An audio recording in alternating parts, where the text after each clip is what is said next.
Thank you, Roger. This idea of this conference was cooked up by myself with Claire Perry, people remember her, who was the Energy Minister about 18 months ago, as an opportunity for government to spell out its energy policy. Well, she's gone, and all the politicians have gone too. We're still here, though, Chris. We're still here.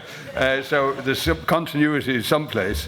What I do want to get out of this conference is that when we've had digested all that's going to be said in the next couple of days, that the N11 will go to government, will go to the new government and say, listen, this is the way we in the North see this developing over the next 15, 20, 30 years. And these are the guidelines that you should be writing into your policy.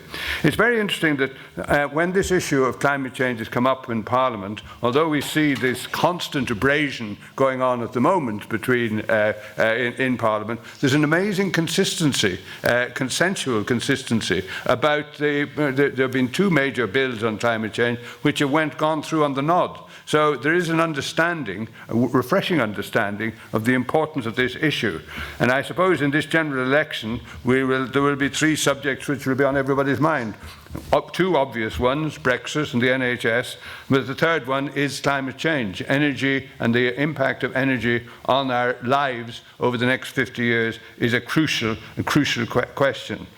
How quickly climate change has come to the top of the national agenda in the last few years. It was hardly talked about 40 years ago. To be fair, Mrs. Thatcher was the person who first made a real statement about it in the United Nations in 1988, which is over 30 years ago, and she was considered slightly eccentric in saying so. Now, I want to discuss the economic side of all this argument. The local enterprise partnerships are about economic development and economic growth. Economic growth is a very new phenomenon in human history. 2.5 centuries ago, the world's economies had remained flat for 500 years.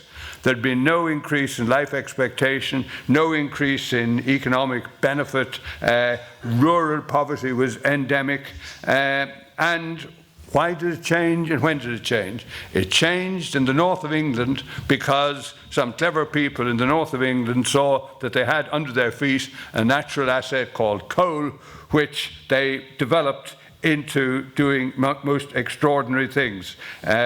Over the last 2.5 centuries, the world's population has gone up 6-fold, life expectation has more than doubled, poverty is no longer it is a political problem rather than a physical problem, and that's all down to the growth of the Industrial Revolution and the energy from coal, which started in the north of England, firing the factories, moving goods, and especially food, from one place to another, moving people around the world by rail and by sea, heating houses, later on generating electricity, all driven by coal for the first 70 or 80 years and supplemented by gas and oil thereafter, creating wealth, thereby creating the funds to invest in science and technology, automation, health, communications, transport, including air transport.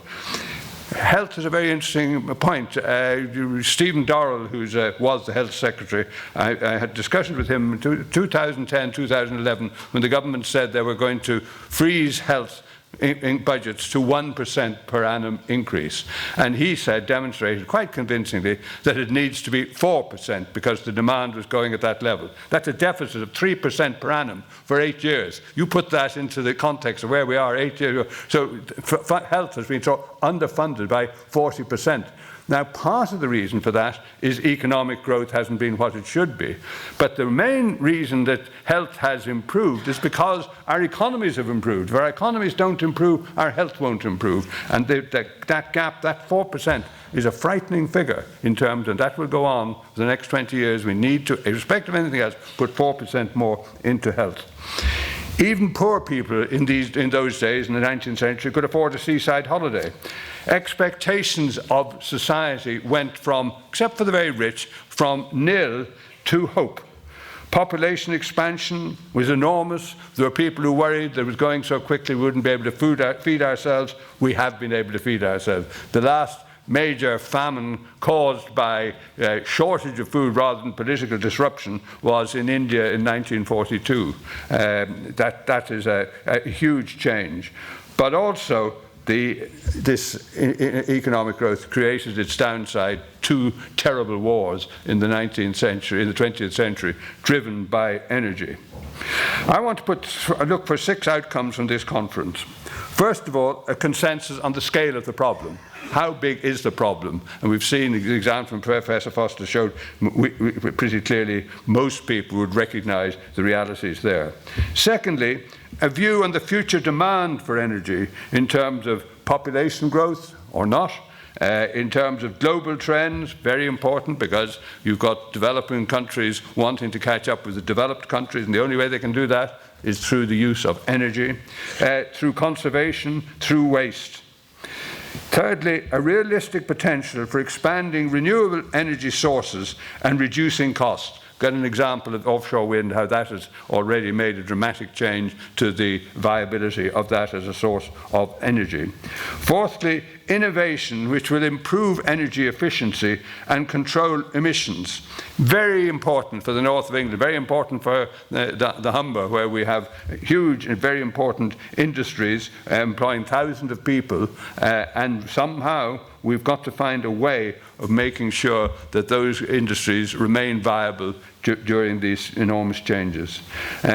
Fifthly, ways of democratically controlling human behavior, consumer demand. I mean, the consumer demand, if you don't get that right, you'll get nothing right. And how we manage to do that without taking an undemocratic route through investment in housing, which governments can help on, of course, through waste management, which is, progress has been made on waste management, but a lot more has got to be done, through changing people's attitudes and behavior towards this issue. I think we're making progress, but the final question is the impact of all that on economic growth. Can we do all that and maintain economic growth of, say, 2% per annum? And there are groups which will make this happen. The energy industry is here in large numbers, and through innovation, improved productivity and collaboration, they will do it. Local government is here, and the housing and human behaviour issues seem to be their responsibility, including regulation.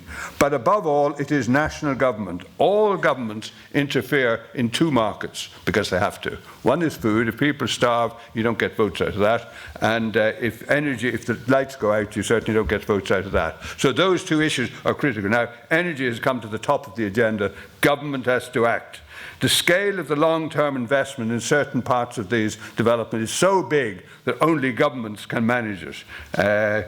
The international dimension to this issue, which is important that we get agreement in the Paris conference a few months ago, all but 2 countries in the world signed up to a deal. That was a huge step forward. The 2 countries, unfortunately, one of them is the United States, which did sign up but backed out, and the other, slightly surprisingly, is Australia.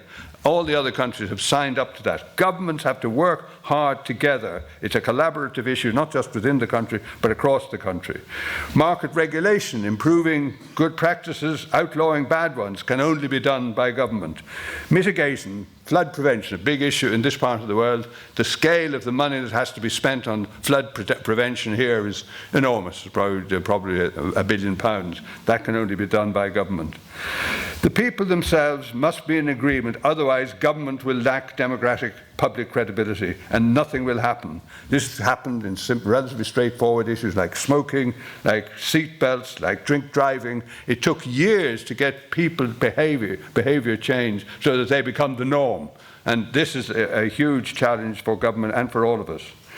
But I'm straying a little bit into the implications of this historic transition in energy.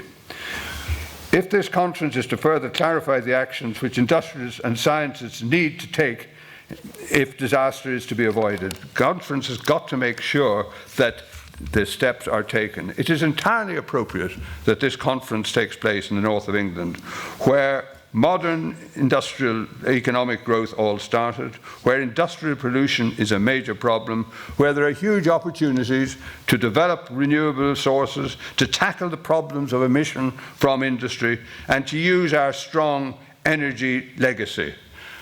Let's all get to work. Thank you.